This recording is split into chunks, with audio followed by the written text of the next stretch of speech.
Good afternoon. Thank you. Thank you all for coming. It means a real lot to me. So I've got a few, Scott, are you ready? I've got a few little thank yous myself.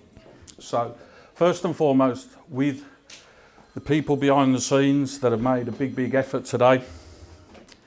There's 4 young ladies that mean a lot to me who categorically have done a lot to put this whole event on. So the first young lady I'd like to invite up is Maria. Come with me.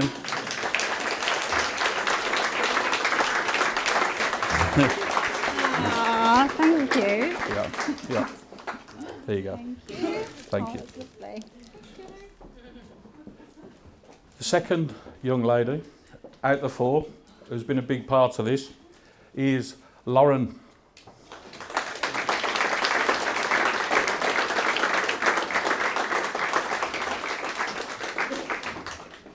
Yeah, babe. Thank you. Third, this young lady is not only my Director of Communications and People, she's also my daughter-in-law. So, ladies and gentlemen, Laura.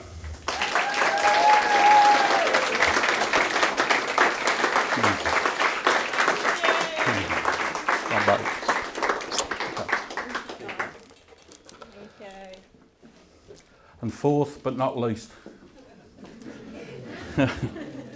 Tracy McCallister.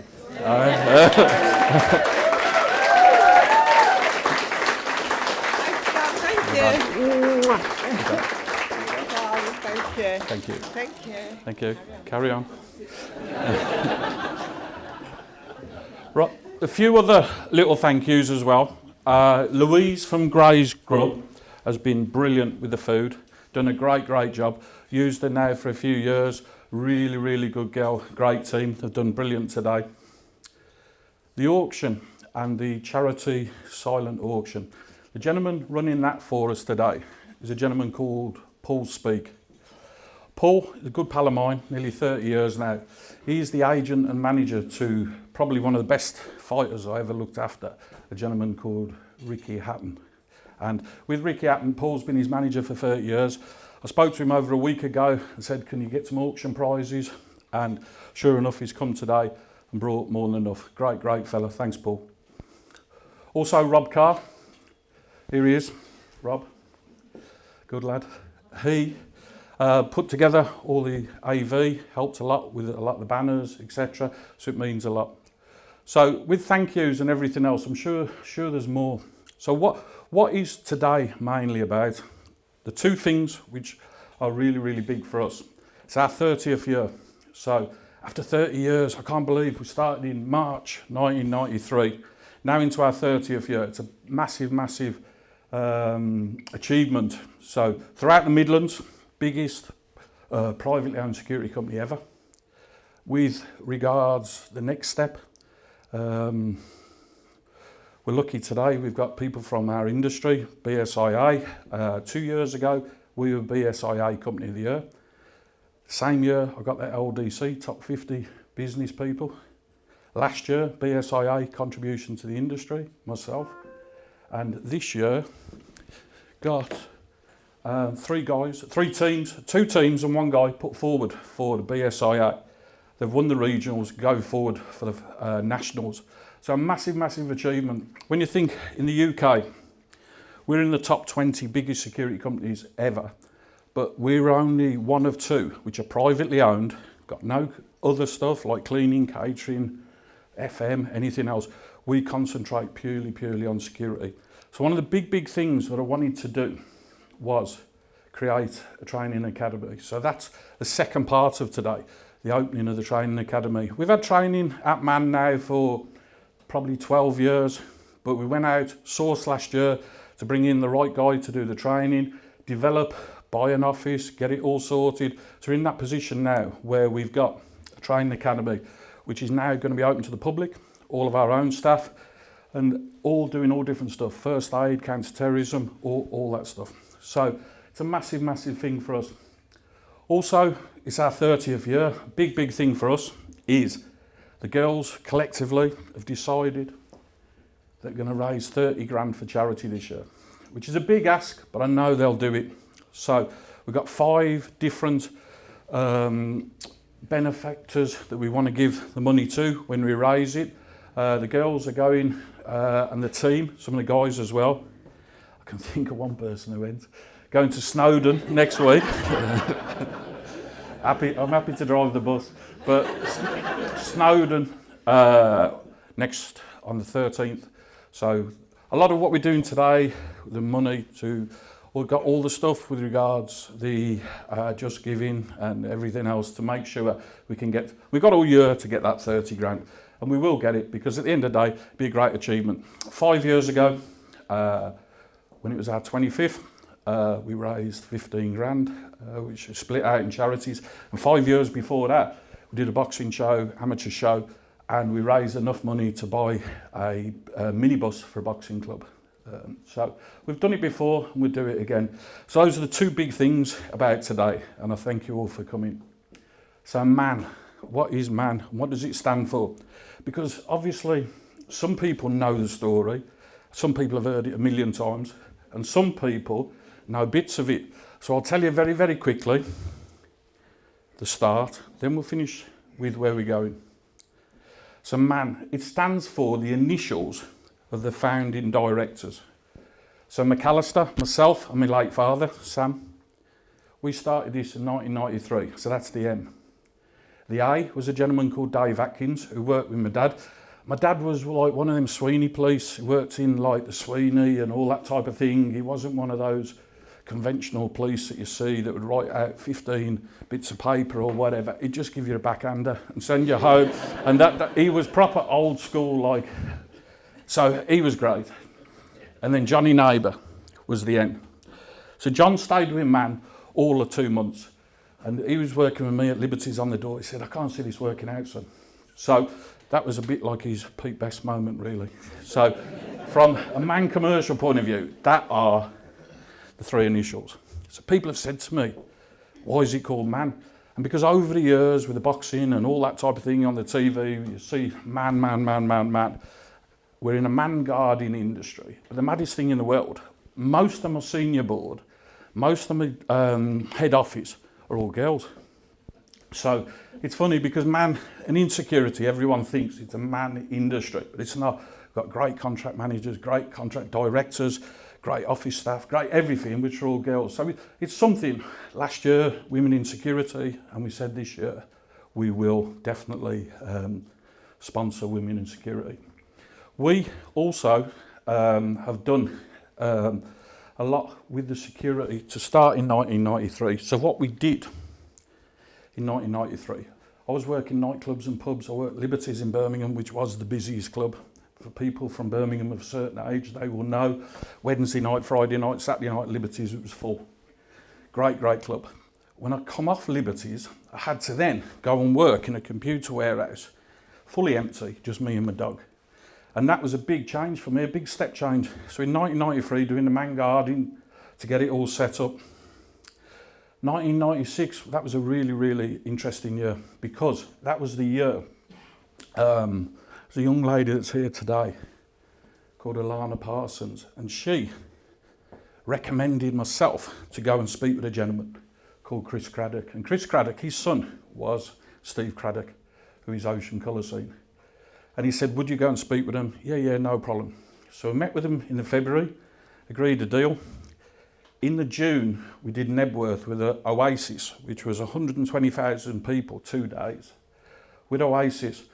So between 1996 and 2003, we looked after Ocean Colour Scene, we looked after Oasis, we looked after Paul Weller, we looked after numerous bands, Manics, and all different. There was 3 guys at that time, myself, Steve Ed and Colin Lish, and all that Britpop, we looked after all the stars.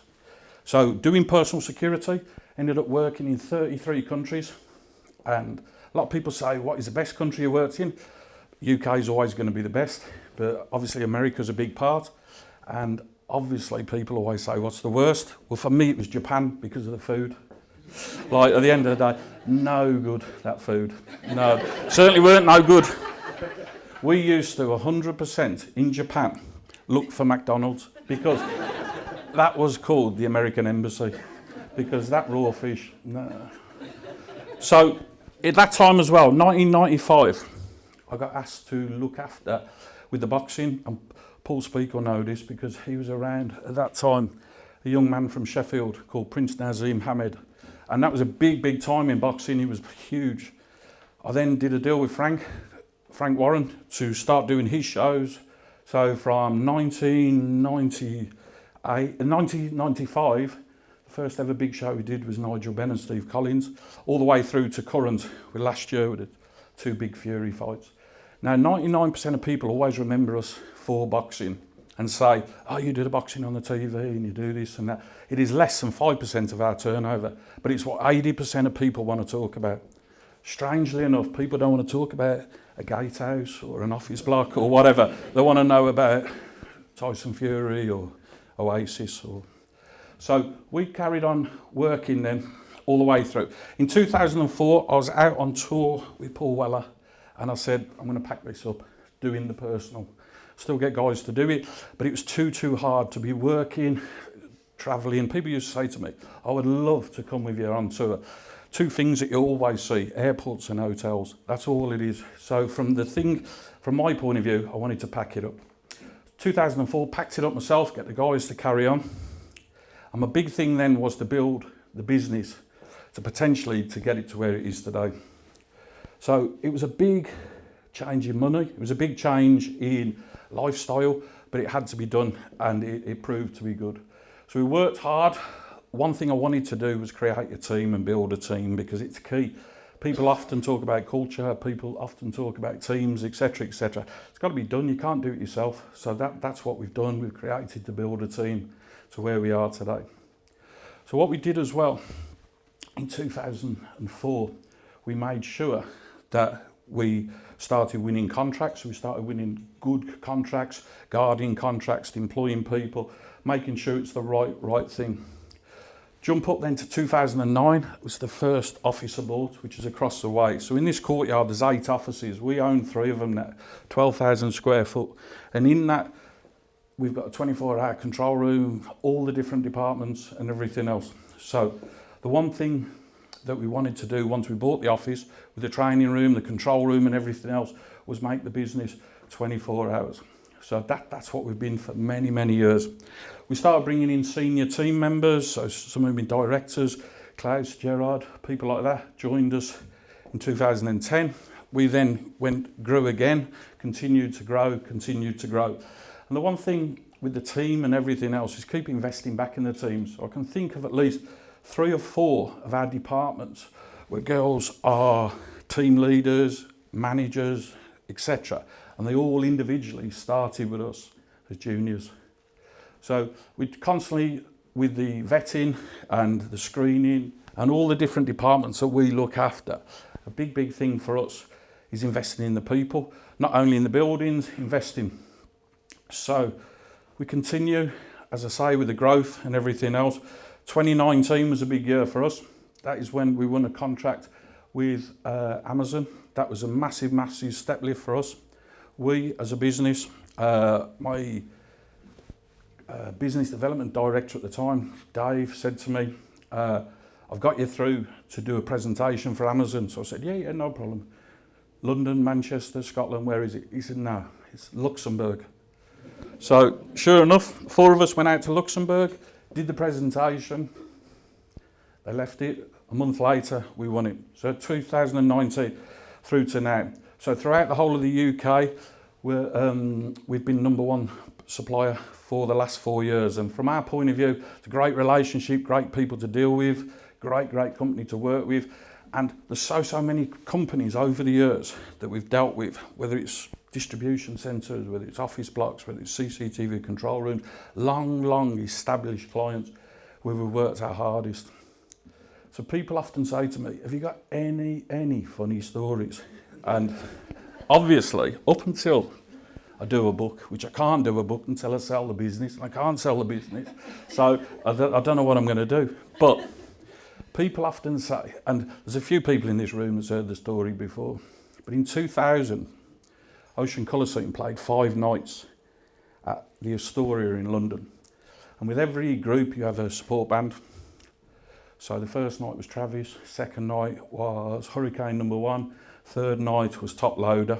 So the fourth and the fifth night, turned up at the sound check and there's a fella playing the piano and he got a big mop of curly hair. So I said to Chris Craddock, "Who's this geezer?" He said, "I don't know, son, but he'll never make it." Ladies and gentlemen, that was Coldplay.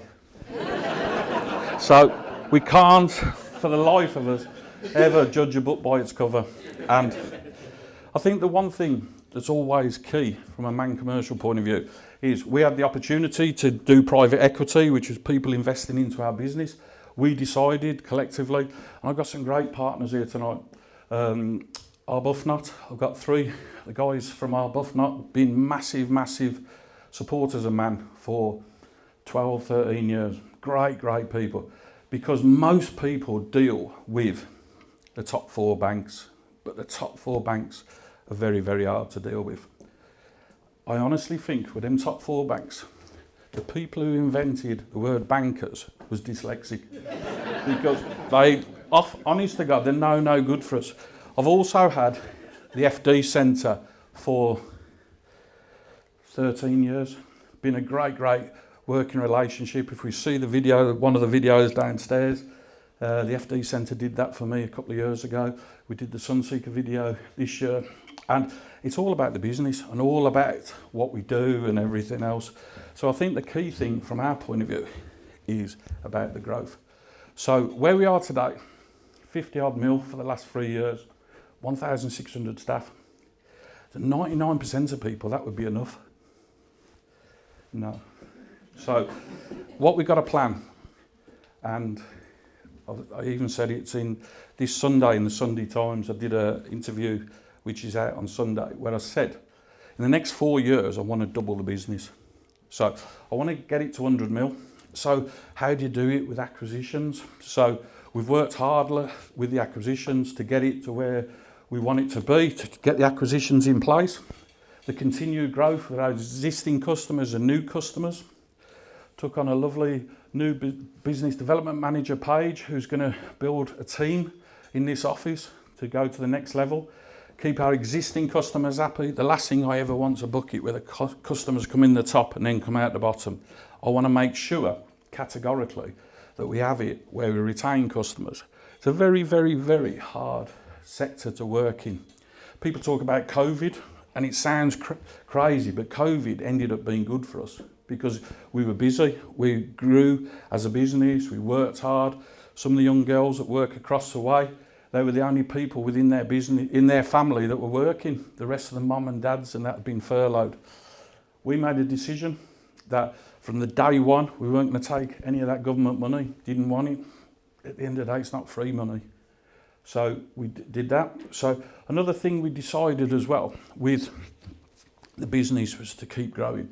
So as I said, with the acquisitions, with all that comes with it, from our point of view, we want to get it to the next level. I don't really regret not doing the touring anymore. Last year, I had the fortune, or potentially the misfortune, of doing the 2 big Tyson Fury fights myself. And it is really hard work, because personal security, people honestly think they go to a concert and the band's on for an hour, but it's a 24-hour job. Boxing security. If Tyson Fury walks the ring at 10 o'clock at night, we're at the venue at 10 o'clock in the morning. If you're at work today and you make a mistake, 10, 20, 30 people will find out. You make a mistake with something like that, you got 94,000 people in attendance, you got 1.5 million pay-per-view, and like as I found out on the second Fury fight, when he decided to run to the ring and I had to run with him, you become a gift. So, yeah. So, my good lady wife sat in the house watching. One thing they tell you with boxing, and one thing they tell you with music, is don't run about because you can slip and fall. So when you got the world heavyweight champion, 6'9", 19 stone, outside on a venue, they always say with music outdoors, you need to do it in the summer because of the weather. So Fury decided he wanted to fight December the 5th. So you're up against the weather, you're up against the slip. So when he decided to run, it was hard enough for me, couldn't keep up with him. But worse than that, my poor wife sat in the house thinking, Christ, we've come this far. This is going to be the worst moment in history. It'd have been a YouTube sensation for years. But fortunately, that's where we're at. We're going to grow the business. We're going to keep going. We've got a great team. We've got great partners. This business and this building is a testimony to a lot of people that are involved with MAN. So, ladies and gentlemen, thanks for your time.